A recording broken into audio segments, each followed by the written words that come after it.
Severe weather warnings across southern Australia, catastrophic fire danger, temperatures approaching 50 degrees. This is not hyperbole. This is what the Bureau of Meteorology is forecasting for the coming week. I've spent the past few hours examining the latest data from the Bureau, comparing model outputs, looking at historical patterns.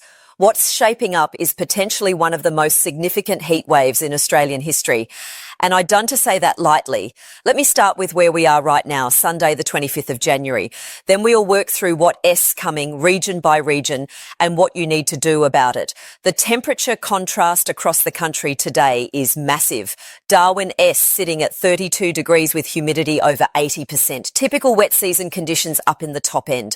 Brisbane's already hit 38 degrees this morning. That's a record for the year so far, well above the previous high of 33.4 on the 17th. Sydney S pleasant at 24 to 27. Melbourne S mild at 25 to 26. Perth is actually the coolest capital at 25 degrees due to an unseasonable cold front. Adelaide S 36 to 37, and that S just the beginning. Canberra S also 36. Hobart S, the most comfortable at 25 with clear skies.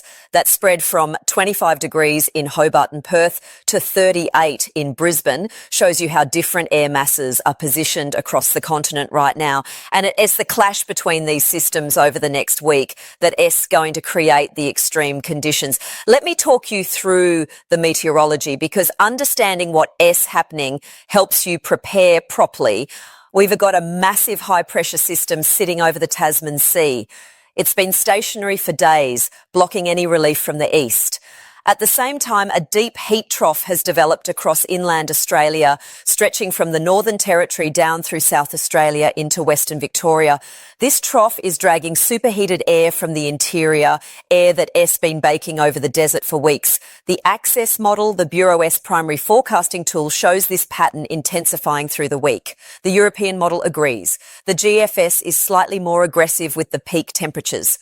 When all three major models align like this, you pay attention. What makes this particularly dangerous is the longevity. This isn't a one-day scorcher followed by a cool change. We're re-looking at 4, 5, potentially 6 days of extreme heat across multiple states. That's enough time to stress infrastructure, deplete water supplies, exhaust livestock, and seriously affect human health. Now, some of you remember the 2009 heatwave. January and early February that year, temperatures over 40 degrees for days on end in Victoria and South Australia. That culminated in Black Saturday, 7th of February. 173 people lost their lives in the bushfires. Wind gusts up to 120 kilometres per hour, combined with temperatures of 46 degrees and humidity down to 6%. Catastrophic conditions. This system has similarities. The blocking high over the Tasman, the heat trough drawing air from Central Australia, the extended duration. The difference is the peak temperatures being forecast are higher, and that is saying something. Let me break this down state by state, starting with the areas of greatest concern. South Australia, you re-entering the most critical period. Today, S is 36 to 37 degrees in Adelaide is just the warm-up. Tomorrow, Monday the 26th, temperatures climb over 40 degrees across most of the state. The Yorke Peninsula will see catastrophic fire danger. That's the highest warning level we have. It means if a fire starts, it will be uncontrollable. Firefighting will be ineffective. Ember attack will be severe and widespread. The fire danger rating on the Yorke Peninsula tomorrow combines several factors. Temperatures over 40 degrees. Northwesterly winds 30 to 50 kilometres per hour with gusts to 70. Humidity dropping below 15%. And critically, the fuel load is extremely high after decent winter rains, followed by a hot, dry spring and summer. Grass is cured, meaning it's dead, dry and ready to burn. Monday, the 27th of January, Adelaide hits 42 to 43 degrees. Some inland areas of South Australia could reach 48 degrees. That is approaching the upper limits of what humans can safely endure, even in shade with water available. For those in Adelaide and across SA, here is what you need to do immediately. If you haven't already, finalise your bushfire survival plan today. The Rural Fire Service and Country Fire Service have resources online. Your plan needs to answer one question clearly. Will you stay and defend, or will you leave early? There is no third option. Leaving at the last minute during a catastrophic fire is how people die. If you re-staying to defend, your property must be properly prepared. That means cleared gutters, removed leaf litter from around the house, filled water tanks, petrol-powered pump ready and tested, protective clothing laid out, and importantly, everyone in the household needs to know their role.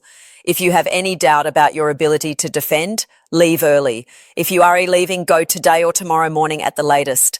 Don T, wait until you can see smoke. Roads will be gridlocked. Visibility will be zero. Ember attack can start fires ahead of the main front. I know leaving your property is hard. Many of you have livestock, pets, years of work invested in your homes. But no property is worth your life. For those in Adelaide Metro, even though you are not facing the same bushfire risk, the heat itself is dangerous. 43 degrees is extreme. If you don't have air conditioning, you need a plan. Shopping centres, libraries, cinemas, anywhere with aircon. Go there during the hottest part of the day from about 11 a.m. to 6 p.m. Don T, try to tough it out at home. Victoria, URE on a similar trajectory. Today, mild 25 degrees in Melbourne is deceptive. By Tuesday the 27th, temperatures across Western and Central Victoria reach 47 degrees. That is close to the highest reliable temperature ever recorded in Australia. Oodnadatta in South Australia hit 50.7 degrees in January 1960. We could approach that. The Wimmera, the Mallee, parts of the Western District, these areas will be under extreme to catastrophic fire danger.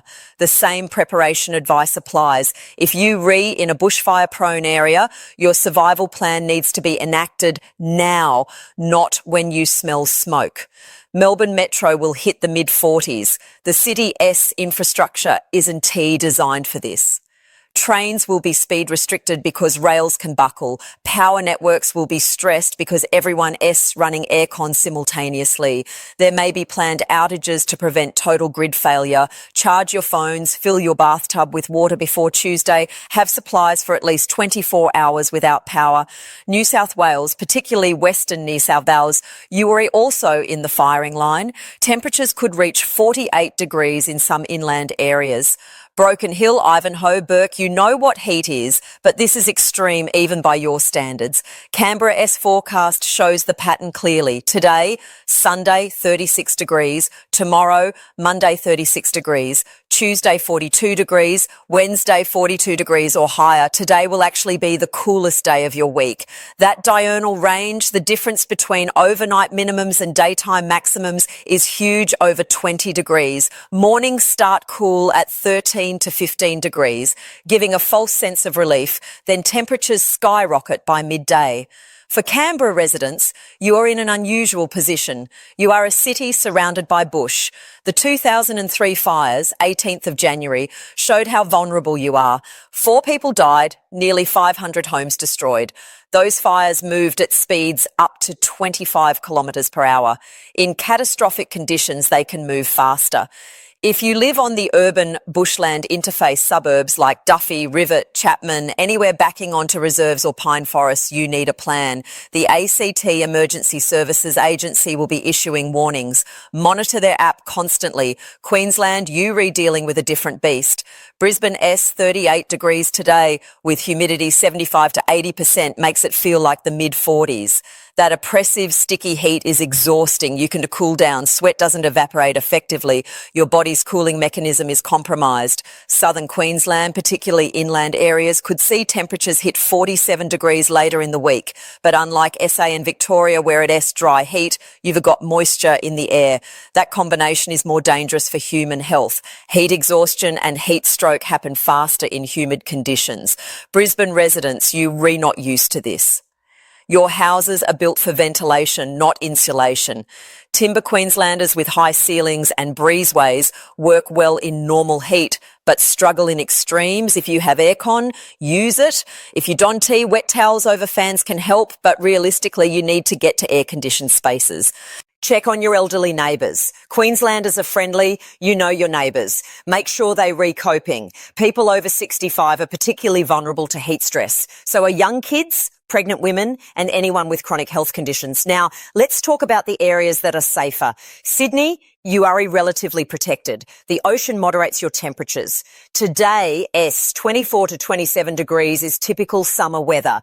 The week ahead shows similar conditions. You might see a day or two nudging 30 degrees, but nothing like what happening inland and to the south. That said, UV levels are extreme at 11. Sun protection from 9 a.m. to 5 p.m. is essential. And be careful with coastal activities. Surf conditions can be deceptive, more powerful than they appear. Rock fishing, swimming off the rocks, don't take risks.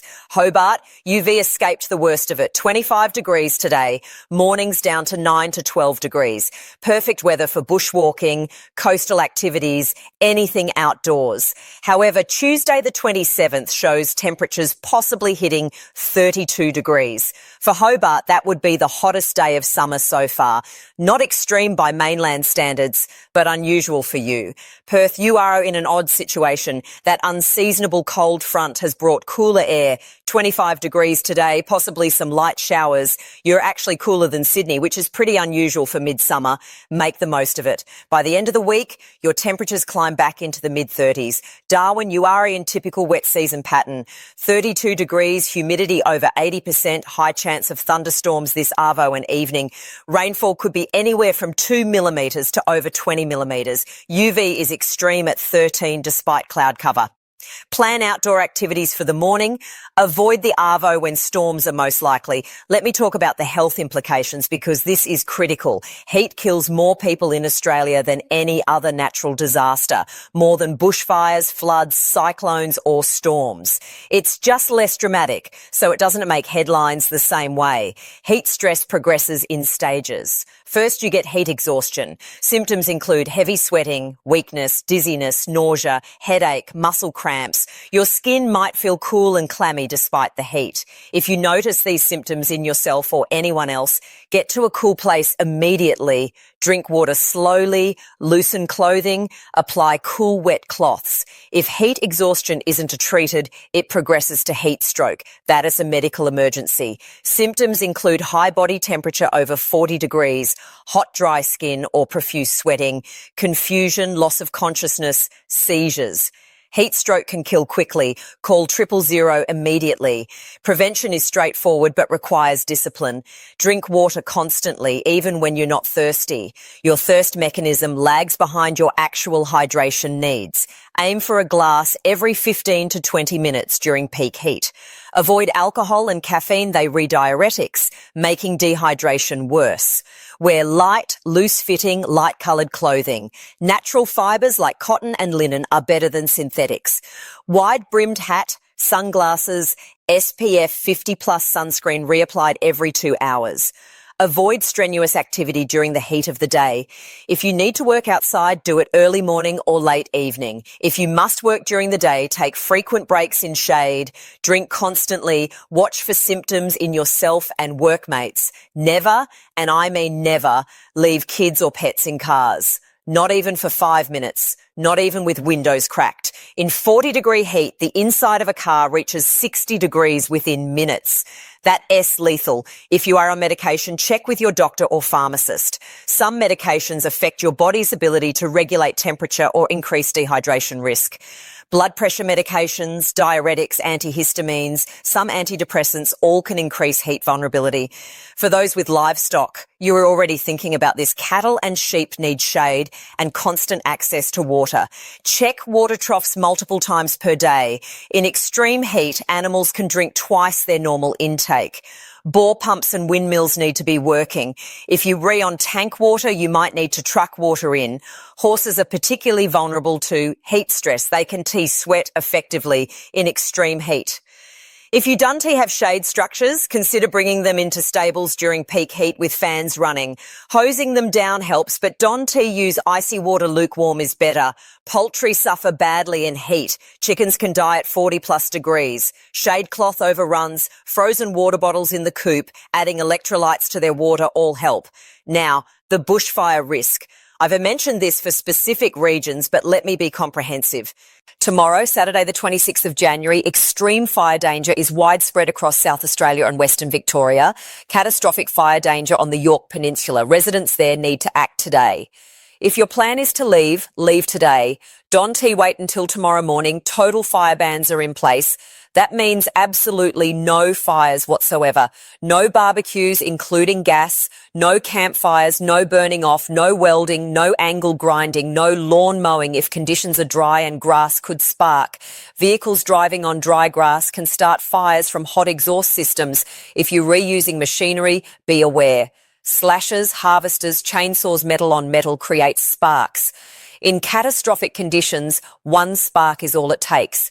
If you don't absolutely need to use machinery, Don T, have your emergency kit ready.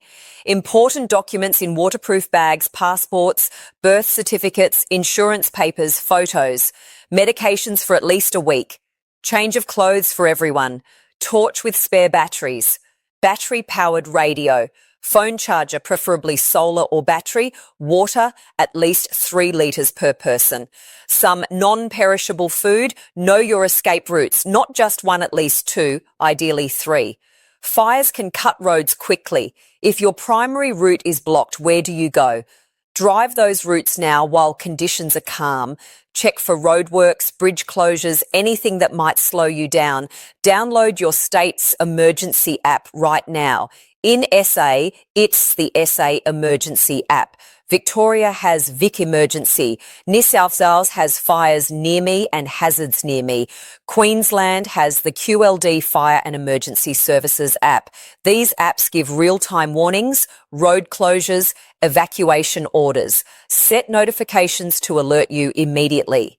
Register with the Red Cross Register.find.reunite service. If you re-evacuated or displaced, it helps family find you.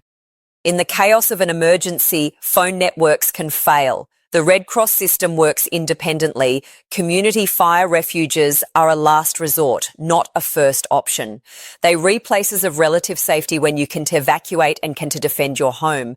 But they re-not comfortable. They re-not guaranteed safe.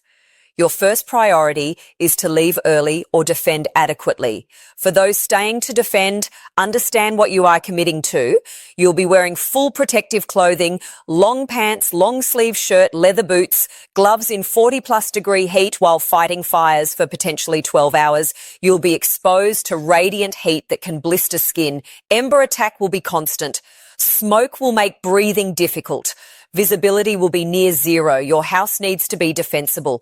That means clear zones around the building. Within 10 metres, nothing flammable. No bark mulch, no dry plants, no firewood stacks, no wheelie bins against walls. From 10 to 50 metres, grass mowed short, tree branches not overhanging the roof, shrubs well spaced and maintained, gutters cleared, ember guards on windows, seals around doors. External water supply with petrol pump Don T rely on mains pressure because it often fails. Multiple hoses long enough to reach every part of the house. Inside, close all windows and doors. Tape gaps if needed. Fill sinks, baths, buckets with water.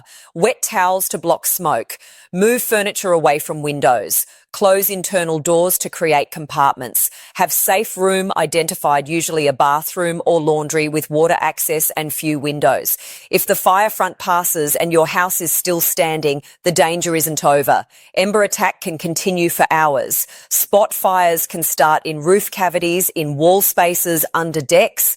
You need to patrol constantly, checking, putting out small fires before they become big ones. And if it gets too much, if the house starts to burn and you can to control it, you shelter. Your safe room, low to the floor where air is clearest, wet towels over you, wait it out. The fire front passes in minutes, though it feels like hours. Once it's passed, get out of the building and away from it. I'm not trying to scare you. I am being realistic about what catastrophic fire danger means. Many of you lived through Ash Wednesday, Black Saturday, the 2003 Canberra fires. You know, for those who haven't experienced it, trust those who have. When they say it's serious, it's serious. For those in cities, in areas not facing bushfire risk, you still have responsibilities. This is a national emergency. Fire services will be stretched across multiple states. Ambulance services will be overwhelmed with heat-related calls. Hospitals will be full. Don T, add to the load unnecessarily. Stay hydrated, stay cool. Don T, take risks. If you see someone in heat distress, help them. Check on vulnerable neighbours. Share your aircon if you have it, and others don't. Share water. Share information. Community resilience matters. We've weathered harsh summers before. The 1939 Black Friday fires, Cyclone Tracy in 74, which destroyed Darwin on Christmas Eve, the 1975 flash floods in Brisbane, the 2011 Queensland floods, Black Summer, the 2019 to 2020 fires that burned for months. We re-still here. We rebuild, we adapt, but we also prepare and we act sensibly. Monitor the Bureau of Meteorology website, bom.gov.au, and their app. Forecasts are updated constantly as new data comes in. If the forecast changes, if temperatures are higher or lower, if timing shifts, they'll update it. Listen to local radio. ABC Local Radio in particular stays on air during emergencies and provides critical information.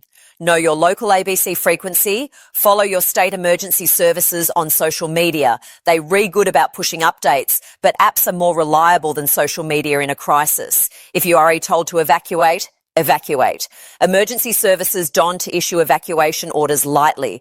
They rebased on the best available information about fire behaviour, weather conditions and community safety. If they say leave, leave immediately. If you choose to stay against advice, understand that emergency services may not be able to reach you. They prioritise areas where people followed advice and still got trapped. If you ignored warnings, you are on your own. That sounds harsh, but it is reality. Firefighters and emergency workers risk their lives to save others. Don't make that risk greater by ignoring clear warnings. One more thing. Mental health matters in heat and disasters. Stress, anxiety, lack of sleep because of heat, worry about property or family, it all adds up. If you're struggling, talk to someone. Beyond Blue, Lifeline, your GP, a mate you trust. Don T, bottle it up. For those with fire trauma from past events, this heat and fire danger can trigger memories. That S, normal. If you're having trouble coping, reach out for support. You are not weak. You are a human. Let me summarise the key points. Southern Australia faces a severe, prolonged heatwave starting tomorrow and lasting most of this week. Temperatures may approach 50 degrees in some areas. Catastrophic fire danger on the Yorke Peninsula tomorrow. Extreme to catastrophic conditions across South Australia, Western Victoria, Western New South Wales and Southern Queensland through the week. If you're in a bushfire-prone area, enact your survival plan now. Leave early or defend properly. No middle ground. For everyone, stay hydrated, seek air-conditioned spaces during peak heat, check on vulnerable people, monitor official warnings, and don't take unnecessary risks. This is serious. But panic doesn't help. Preparation does. Action does. Community support does. Australia S dealt with worse and we'll get through this. But only if we re-smart about it. Only if we prepare properly and act on warnings. Stay safe. Look after yourselves and each other. Check the Bureau for updates. And if you have any doubt about your safety, err on the side of caution. Leave early. Get to safety. Property can be replaced. You can that is the situation for the 25th of January.